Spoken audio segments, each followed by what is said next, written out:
নমস্কার বন্ধুরা, social reflex YouTube চ্যানেলে আপনাদের সকলকে অভিনন্দন জানাই। আবারও সমবায় সমিতি নির্বাচনে তৃণমূল কংগ্রেসের জয় জয়কার অব্যাহত হলো। বাংলায় যখনই কোনো নির্বাচন অনুষ্ঠিত হচ্ছে, তৃণমূল কংগ্রেস বিরোধীদের পর্যুযস্ত করে একচেটিয়াভাবে তার সাম্রাজ্য বিস্তার করে চলেছে। তো বন্ধুরা, আপনারা এই ভিডিওতে পশ্চিমবঙ্গের হুগলি জেলার একটি সমবায় সমিতির নির্বাচনের ফলাফল আপনারা দেখতে পাবেন।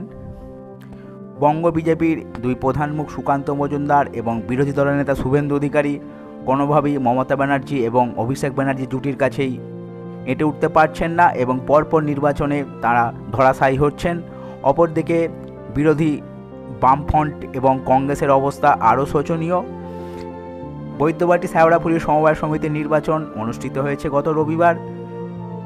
এই সমবায় সমিতি নির্বাচনের মোট ভোটার সংখ্যা ছিল একটা চমকে দেওয়ার মতো।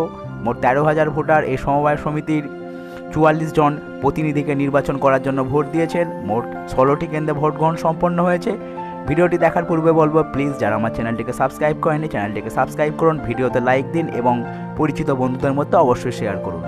বৈদ্যবাটি শেওড়াফুলি সমবায় সমিতির নির্বাচনে বিজেপি কার্যত ধরাশায়ী হয়েছে। বিজেপি 44টি সমবায় সমিতির আসনের মধ্যে খাতাই খুলতে পারেনি। অপরদিকে এখানে কংগ্রেস এবং বামফ্রন্ট জোট করে লড়াই করেছিল এবং তারা সবেধন নীলমণির মতো মাত্র 2টি আসনে জয়লাভ করতে সক্ষম হয়েছে।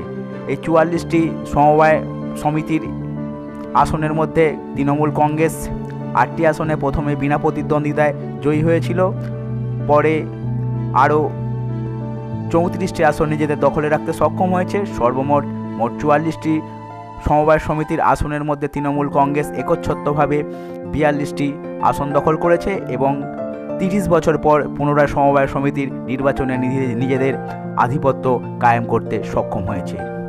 সমবায় সমিতির নির্বাচনে জয়লাভের পর হুগলি জেলার তৃণমূলের সাংগঠনিক সভাপতি অরিন্দম গোয়েন মামাটি মানুষের সরকারকে ধন্যবাদ জানিয়েছেন এবং শেওড়াফুলি এবং বৈদ্যবাটির সমস্ত সমবায় সমিতির ভোটারদের অভিনন্দন জানিয়েছেন। ভিডিওটি ভালো লাগলে অবশ্যই লাইক করবেন। ধন্যবাদ।